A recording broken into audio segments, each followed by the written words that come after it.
La catéchèse d'aujourd'hui s'appelle l'Arche de l'Alliance et on commence notre réflexion pour le livre d'Exode, chapitre 25, versets 10 à 22. On verra une arche en bois d'acacia de 2 coudées et demi de long sur une coudée et 2 demi de large et une coudée de demi de haut. Tu la plaqueras d'or pur à l'intérieur et à l'extérieur, et tu l'entoureras d'une moulure en or. Tu couleras 4 anneaux d'or que tu attacheras aux 4 pieds de l'arche, 2 anneaux sur un côté, 2 anneaux sur l'autre. Tu verras des barres en bois d'acacia. Tu les plaqueras d'or et tu les introduiras dans les anneaux des côtés de l'arche pour pouvoir la porter. Les barres resteront dans les anneaux de l'arche. Ils n'en seront pas retirés. Tu placeras dans l'arche le témoignage que je te donnerai. Puis, tu feras en or pur un couvercle, la propitiatoire, long de 2 coudées et demi et large de 2 coudées et demi. Ensuite, tu forgeras 2 chérubins en or à placer aux 2 extrémités du propitiatoire. Fais un chérubin à une extrémité et l'autre chérubin à l'autre extrémité. Vous ferez donc les chérubins aux 2 extrémités du propitiatoire. Les chérubins auront des ailes déployées vers le haut et protégeront le propitiatoire de leurs ailes. Ils se feront face, le regard tourné vers le propitiatoire. Tu placeras le propitiatoire sur le dessus de l'arche, et dans l'arche, tu placeras le témoignage que je te donnerai. C'est là que je te laisserai me rencontrer. Je parlerai avec toi d'au-dessus du propitiatoire, entre les 2 chérubins situés sur l'arche du témoignage. Là, je te donnerai mes ordres pour les fils d'Israël. De tous les ustensiles de sanctuaire de l'Ancien Testament, bien sûr, le plus important, c'est sans doute l'Arche de l'Alliance, qui est aussi appelée l'Arche du témoignage. Et l'Arche de l'Alliance, c'est le trône de Dieu sur la terre. Et de tous les objets, on peut dire que seulement l'arche a une signification symbolique pour nous, pour le christianisme. En effet, alors, cette arche, trône de Dieu au milieu de son peuple, c'est une préfiguration de la Sainte Vierge Marie. Pourquoi? Parce que seulement elle a gardé le vrai Dieu dans son sein, mais aussi Marie a été le premier trône du Verbe incarné, et sur les bras de Marie, Jésus à sa naissance est adoré par les anges et les hommes. Ils sont les bras de Marie qui ont amené Jésus au temple au moment de la présentation. Et le texte que nous avons entendu que les mesures sont exactes pour sa longueur, sa largeur et sa hauteur.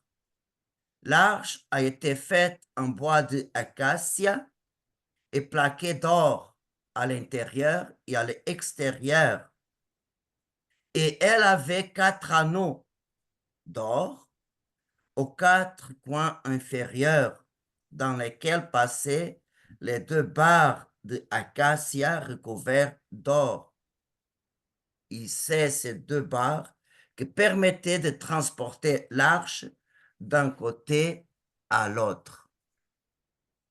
Et la première question qu'on peut se poser, c'est pourquoi le bois d'acacia?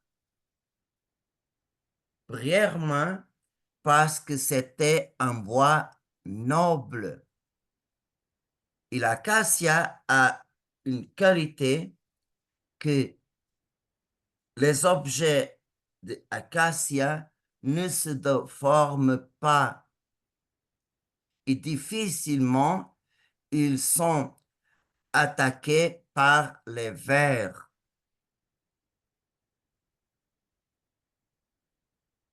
Est-ce qu'on peut imaginer à quoi se ressemblerait la Sainte Vierge dans son corps et à son âme? Pensez, nous, on ne peut pas choisir les membres de notre famille, sauf l'homme peut choisir son épouse et la femme son époux. Mais on ne peut pas choisir, par exemple, nos enfants. Et Dieu non seulement a pu choisir Marie pour être la mère de son fils, mais Dieu même a eu le pouvoir de préparer Marie d'une telle sorte qu'elle a été digne d'accueillir et de donner la nature humaine à son Verbe. Et pour faire une idée de l'immensité de grâce de Notre-Dame, Saint Louis-Marie de Montfort a écrit un mot, une phrase, écoutez-le. Dans l'acte de la création, Dieu a rassemblé toutes les eaux en un seul lieu. Il les a appelées mers. Dieu a rassemblé toutes ces grâces en une seule créature. Il l'a appelée Marie.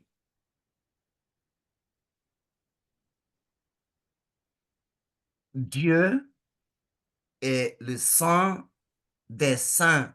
Il est la source de toute sainteté et de toute vie qui jaillit dans la création. Et jamais le Verbe, le Fils de Dieu, la deuxième personne de la Sainte Trinité, pourrait prendre notre nature dans une créature qui était imparfaite, c'est-à-dire touchée en seul instant par le péché et ses conséquences. Je peux faire une comparaison, je sais que c'est une comparaison très pauvre, mais imaginez cette image. Dieu est comme de l'eau très pure, très cristalline, plus pure qu'on peut imaginer. Il ne pourrait jamais être placé dans un verre qui contiendrait la moindre saleté ou poussière. Et c'est pour ça que Dieu a donné à la Sainte Vierge, au moment de sa conception, l'état de immaculée en vue de sa future mission de mère de Dieu. Et vous explique en l'autre parole, en vue que Marie redonnait au Fils de Dieu, au Verbe, son corps et son sang, sa nature humaine, et le même corps et le même sang, le Seigneur va les donner sur la croix pour notre salut. Alors, au moment de la conception, avant que le péché touche la nature humaine de Marie, en vue du mystère de l'incarnation, pour anticipation, Marie a été lavée ou vaccinée contre le péché. Avant que le péché pourrait le toucher, Marie est vaccinée par le sang de son Fils contre le péché et toutes les conséquences. Et c'est pour ça que rien de rien pouvait la déformer, la corrompre ou la détourner de sa mission en pleine conformité avec la volonté de Dieu. Alors, on voit que Dieu commence à préparer Marie pour être la mère de son fils au moment de sa conception. Et de nouveau, on regarde l'arche de l'alliance, on voit qu'elle était d'or à l'intérieur et à l'extérieur. Et dans la Bible, or est la matière la plus précieuse et la plus noble qu'une créature pouvait donner ou mettre au service de Dieu.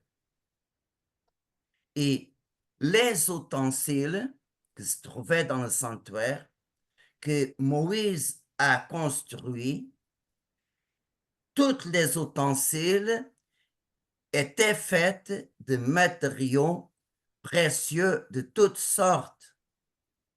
C'est comme ça qu'est écrit Exode chapitre 25, versets 3 à 6. Voici la contribution que vous recevrez d'eux: de l'or, de l'argent et du bronze, de la pourpre violette et de la pourpre rouge, du cramoisi éclatant, du lin et du poil de chèvre, des peaux de bélier teintes en rouge, du cuir fin et du bois d'acacia, de l'huile pour le luminaire, du baume pour l'huile de l'onction et de l'encens aromatique.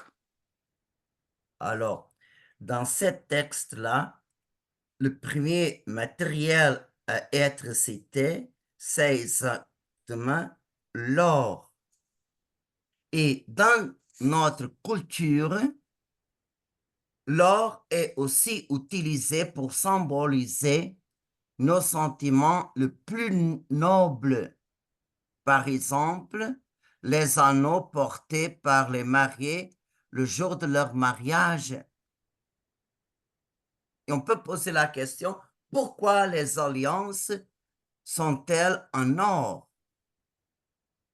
Premièrement, parce que n'existe pas de matériaux plus nobles et plus précieux. Et l'or a l'autre qualité qui est l'or ne se corrompt pas, ne rouille pas, et plus qu'on le porte, plus il brille. Et c'est comme ça que devrait être l'amour entre les époux. À mesure que les années passent, l'amour et l'union entre eux devra grandir et augmenter, devra briller plus. Et dans la litanie de Notre-Dame, elle est invoquée comme la maison d'or. Et c'est vrai. Pourquoi? La Sainte Vierge est toute précieuse, en pleine d'amour, l'amour plus pur à son intérieur comme à son extérieur, c'est-à-dire vers Dieu et vers l'humanité. Et l'arche de l'Alliance avait 4 anneaux. Ça, c'est un symbole des 4 vertus qui ont guidé tout le comportement de la Vierge Marie envers son prochain, envers les choses de ce monde. Sont les 4 vertus cardinales: prudence, justice, force et force d'âme et tempérance. Et les 2 barres qui permettaient de transporter l'arche d'un côté à l'autre, c'est aussi un symbole que nous pouvons mettre en parallèle avec un autre symbole tiré du livre de l'Apocalypse, chapitre 12, versets 13 et 14. Quand le dragon vit qu'il était jeté sur la terre, il se mit à poursuivre la femme qui avait mis au monde l'enfant mâle. Alors furent données à la femme les 2 ailes du grand aigle pour qu'elle s'envole.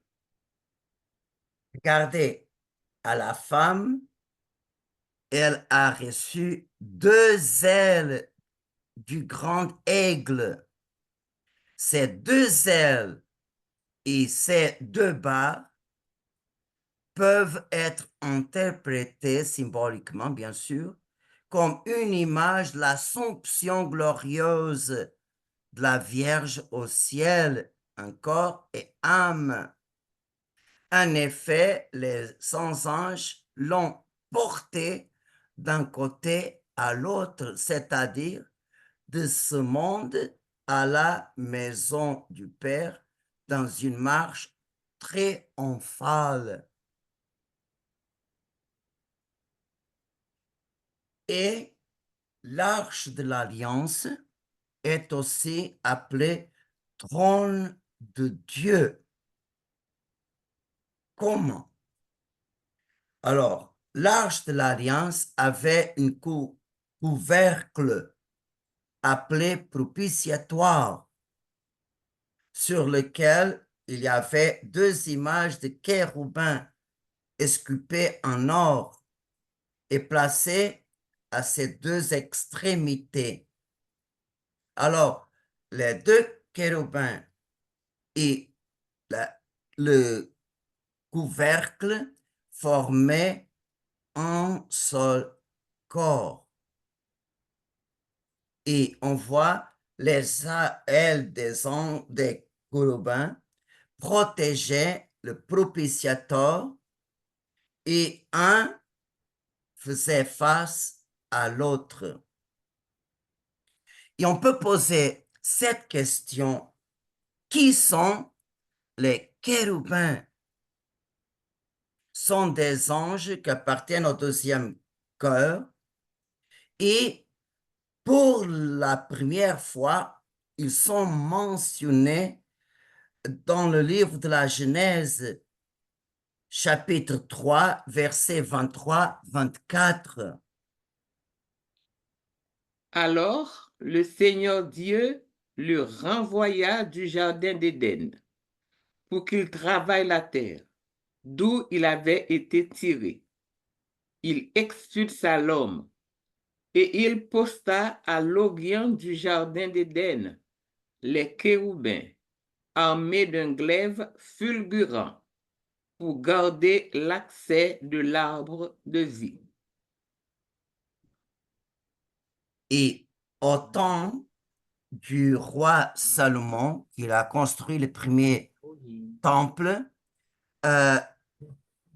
dans le sanctuaire, il y avait deux chambres. Le plus extérieur, c'est le saint, et l'autre chambre plus intérieure, c'est le saint des saints. Et pour séparer ces deux compartiments, il y avait un voile précieux. Et ces rideaux-là, il y avait vraiment bordé des chérubins, comme est écrit au livre d'Exode, chapitre 26, verset 31. Puis tu feras un rideau de pourpre violette, pourpre rouge, cramoisi éclatant et lin retors. Tu seras une œuvre d'artiste. On y brodera des chérubins. Et maintenant, on peut imaginer le premier compartiment, le sang. Il y avait des objets, le rideau précieux, et à l'intérieur, le sang des saints, c'est là que se trouvait l'arche de l'alliance. Et le roi Salomon a décoré l'intérieur du compartiment d'une manière magnifique, comme est écrit au livre des rois, chapitre 6, versets 23 à 29. Dans le Saint des Saints, il fit 2 chérubins en bois d'olivier. Leur hauteur était de 10 coudées. Une aile de kéroub avait 5 coudées et l'autre aile 5 coudées aussi. 10 coudées de l'extérieur, d'une aile à l'extrémité de l'autre. Le second kéroub avait lui aussi 10 coudées. Même mesure et même forme pour les 2 chérubins. La hauteur du premier kéroub était de 10 coudées, de même pour le second kéroub. Il plaça les chérubins au milieu de la maison, à l'intérieur. Les chérubins déployaient leurs ailes. L'aile du premier kéroub touchait l'un des murs et l'aile de l'autre kéroub touchait l'autre mur. Et au milieu de la maison, leurs ailes se touchaient, elles contre elles. Il recouvrit d'or les chérubins. Sur les murs de la maison, tout autour, il exulta des figures, sépultures des chérubins, de palmiers et de fleurs épanouies, sur le devant et à l'extérieur. Alors, regardez comme à l'intérieur du sang des saints, comme tout était décoré par chérubins. Et pourquoi Salomon a fait ça? à cause de l'expression Yahvé est assis sur les chérubins. On voit ça, cette expression, le premier livre de Samuel, comme le deuxième livre des rois, comme les psaumes, par exemple le psaume 80, 99, et le psaume 17 est merveilleux comme il exprime au moment que Dieu a fait la création, il fait au-dessus d'un chérubin. Regardez qu'est-ce que le psaume 17, versets 10 et 11 dit. Il incline les cieux et descend. Une sombre nuée sous ses pieds. D'un kéroub, il fait sa monture. Il vole sur les ailes du vent. L'autre livre de l'Ancien Testament qui parle des chérubins, c'est le livre du prophète Ézéchiel. Et Ézéchiel, il a vu que le chariot de Dieu est formé par les chérubins. Et c'est la première fois qu'apparaît dans la Bible les 4 êtres vivants qui vont de nouveau apparaître dans les visions de Saint Jean dans le livre de l'Apocalypse, par exemple, chapitre 5, verset 8. Alors, on peut vraiment dire sans faute que les chérubins sont des anges très, très proches du trône de Dieu au plus haut des cieux. Et on voit que ici-bas, sur l'arche de l'Alliance, nous avons 2 chérubins sculptés qui se trouvent sur le propitiatoire. Et quand Dieu vient parler à Moïse, il repose sur les chérubins au-dessus de l'arche de l'Alliance. Regardez qu'est-ce que dit le livre de Lévitique, chapitre 16, verset 2. Le Seigneur dit à Moïse, parle à ton frère Aaron, qu'il n'entre pas n'importe quand dans le sanctuaire, au-delà du rideau, devant le propitiatoire, qui se trouve sur l'arche. Ainsi, il ne mourra pas quand j'apparais dans la nuée au-dessus du propitiatoire. Alors, on utilise notre imagination, on peut pressentir comme il était magnifique, plein de splendeur, toute cette décoration qui entoure l'arche de l'Alliance.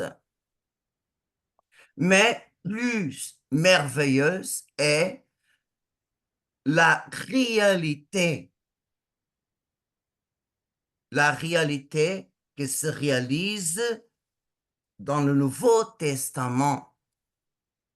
Dieu vraiment apparaître, le Dieu vrai, le Dieu vivant, il apparaître comment? Comme un homme. L'autre fois, Dieu se cachait dans la nuée. Oui, on voit dans la narrative de Exode comme la nuée, et Dieu parlait au milieu de la nuée. Mais dans la plénitude des temps, Dieu ne se cache pas. Dieu montre son visage humain qu'il a pris dans le sein de Marie. Oui. Et alors, par l'humanité de Jésus, on peut regarder sa divinité qui se cache. Et dans la nuit de Noël, Jésus n'était pas assis sur les chérubins, mais aux genoux et les bras de sa maman, qui est son premier trône sur la terre. Comme j'ai dit, ça fait quelques minutes. Là, Jésus est adoré par les anges, par les bergers, par les mages. Ils sont les bras de la Vierge Marie qui la porte au temple au moment de sa présentation. C'est la Vierge qui montre Jésus à Simeon et à Anne. Ils sont les bras de Jésus qui ont l'amené en Égypte avec Saint Joseph. Alors, toute la représentation de l'Ancien Testament est une figure qui apporte, que annonce cette réalité qui est présente parmi nous. Et l'autre point de notre réflexion d'aujourd'hui, c'est qu'est-ce que contenait l'arche de l'Alliance?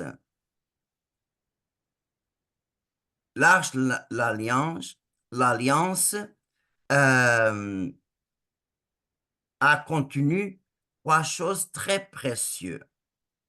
Et pour comprendre la première, il faut lire Exode chapitre 16, versets 32 à 34, quand a commencé à tomber la manne.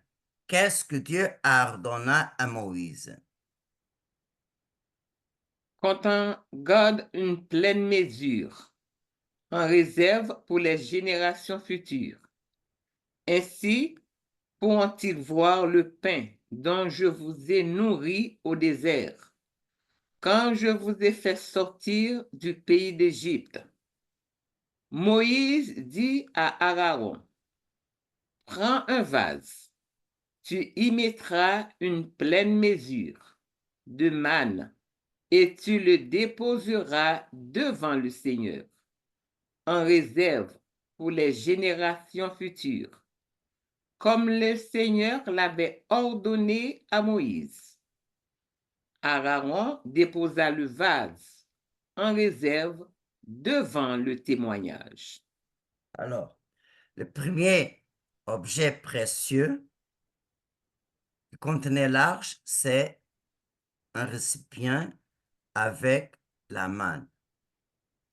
Et le livre de Deutéronome nous dit le deuxième objet dans le chapitre 10, versets 1 à 5. En ce temps-là, le Seigneur me dit, taille deux tables de pierre, semblables aux premières, et monte vers moi sur la montagne. Tu feras aussi une arche de bois. J'écrirai sur ces tables les paroles qui étaient sur les premières, celles que tu as brisées, et tu les placeras dans l'arche. J'ai donc fait une arche en bois d'acacia. J'ai taillé deux tables de pierre, semblables aux premières, et je suis monté sur la montagne, les deux tables dans les mains. Il écrivit sur les tables la même inscription que la première fois. Ces 10 paroles que le Seigneur vous avait dites sur la montagne, du milieu du feu. le jour de l'assemblée. Puis le Seigneur me les donna. Je suis redescendu sur la montagne. J'ai placé les tables dans l'arche que j'avais faite, et elles y sont restées, comme le Seigneur me l'avait ordonné. Alors, à l'intérieur de l'arche, il y avait non seulement la manne, le, le vase avec la manne, mais aussi les deux tables de pierre qui contenaient les 10 paroles de Dieu, les 10 commandements. Et ces deux tables servent de témoignage pour ou contre le peuple juif. Ce peuple est fidèle au commandement ou infidèle. Alors, c'est-à-dire que les tables servent de témoignage en faveur du peuple, s'il est fidèle, ou contre le peuple, s'il est infidèle à l'alliance que Dieu a établie au mont Sinaï. Et c'est à cause de ces deux tables de pierre que donnent des témoignages que l'arche de l'alliance est appelée aussi l'arche du témoignage. Mais à part de la manne et de les deux tables de pierre, il y a une troisième réalité très importante dans le judaïsme. Le sacerdoce de l'Ancien Testament a été confié à la tribu de Lévi. C'est Dieu qui a choisi cette famille pour rester en son service. Et ça est écrit au livre des Nombres, chapitre 17, versets 17 à 25. Parle aux fils d'Israël et fais-toi remettre par eux une branche pour chaque tribu, remise par tous les responsables du tribu. Cela fera 12 branches. Tu écriras le nom de chacun sur sa branche. Mais sur la branche de Lévi, tu écriras le nom d'Aaron, car il n'y aura qu'une seule branche par le chef de tribu. Tu déposeras les branches dans la tente de la rencontre, devant le témoignage, là où je vous rencontre. L'homme que j'aurai choisi sera celui dont la branche fleurira. Ainsi, j'apaiserai en les écartant de moi les récriminations que les fils d'Israël élèvent contre vous. Moïse parla aux fils d'Israël, et chacun de leurs responsables lui donna une branche par responsable selon leur tribu, soit 12 branches, et la branche d'Aaron se trouvait au milieu de leurs branches. Puis Moïse déposa les branches devant le Seigneur, dans la tente du témoignage. Le lendemain, Moïse entra dans la tente du témoignage. Et voici, la branche d'Aaron avait fleuri pour la maison de Lévi. La branche avait fait éclore une floraison, fleurir des fleurs et mûrir des amandes. Moïse enleva toutes les branches qui étaient devant le Seigneur pour les montrer aux fils d'Israël. Ils les virent et chacun reprit sa branche. Alors le Seigneur dit à Moïse, remets la branche d'Aaron devant le témoignage. Garde-la comme un signe pour les fils Odel. Ainsi, tu mettras fin à leur récrimination contre moi et ils ne mourront pas. Alors, on voit qu'à un certain moment de l'Exode, les fils d'Israël ont commencé à récriminer contre Moïse et Aaron à cause du service du Seigneur. Et alors, le Seigneur a accepté cette récrimination et il a demandé, comme nous avons entendu, chaque tribu présentait une branche avec le nom respectif de la tribu. Et pour la tribu de Lévi, le Seigneur a demandé d'écrire pas le nom de Lévi, mais le nom de Aaron. Et bon, on voit que Moïse a mis ces 12 branches devant le témoignage, c'est-à-dire devant l'arche de l'Alliance, et la branche qui a fleuri, qui a donné des fleurs, c'est la branche de Aaron. Et ça, cette branche d'Aaron est le troisième objet qui a été gardé dans l'arche de l'Alliance. Et dans le Nouveau Testament, la lettre aux Hébreux, c'est l'unique livre qui résume ces trois événements en ces termes, chapitre 9, versets 3 à 5.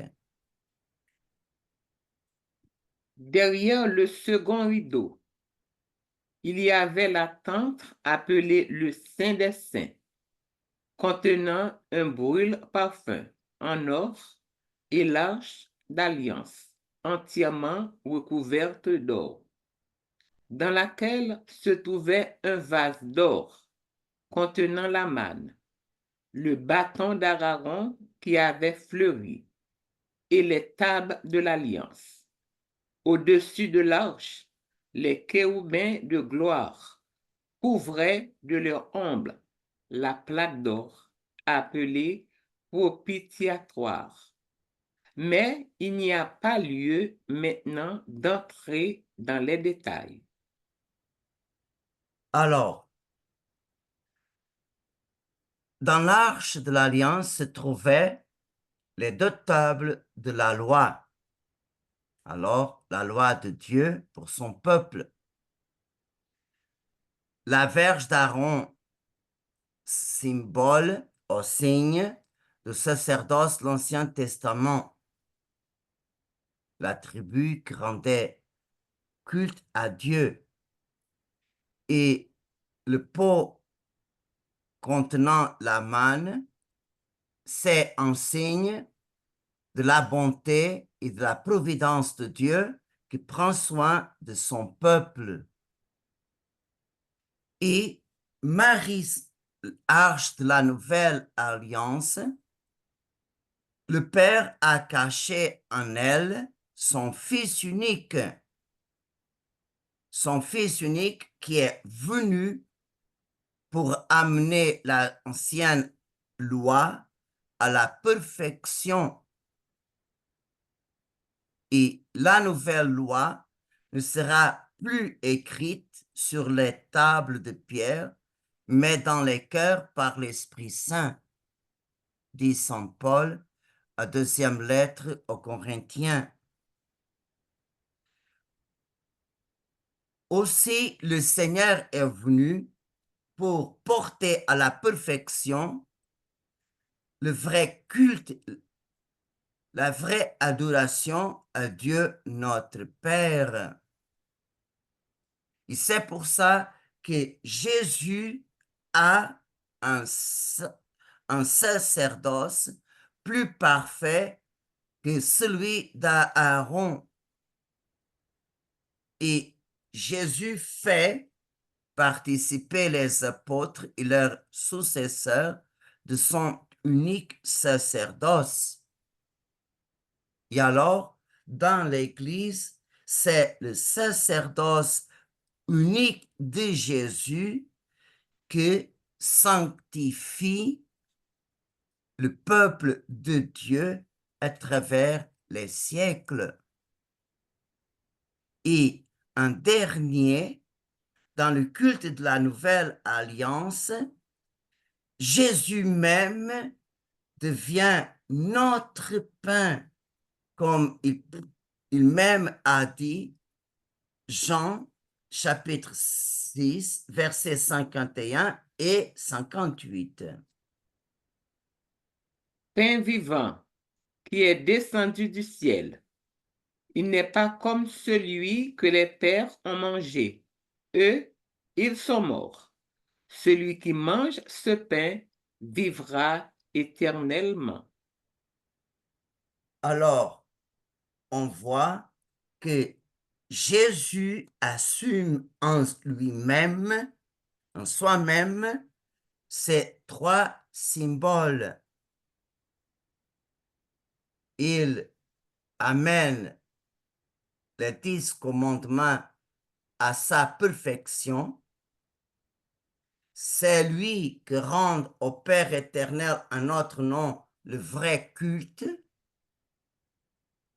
parce qu'il possède un sacerdoce en plénitude, supérieur au sacerdoce de l'Ancien Testament, et lui-même est le nouveau man qui nous donne la vie éternelle. Alors, si vraiment on regarde qui est Jésus-Christ, bien sûr qu'on reste émerveillé qui est Marie. On termine notre réflexion d'aujourd'hui en reprenant les mots de Sainte Élisabeth pour louer Notre-Dame et disons: Tu es bénie entre toutes les femmes, et le fruit de tes entrailles est béni. Heureuse celle qui a cru à l'accomplissement des paroles qui lui furent dites de la part du Seigneur. Alléluia.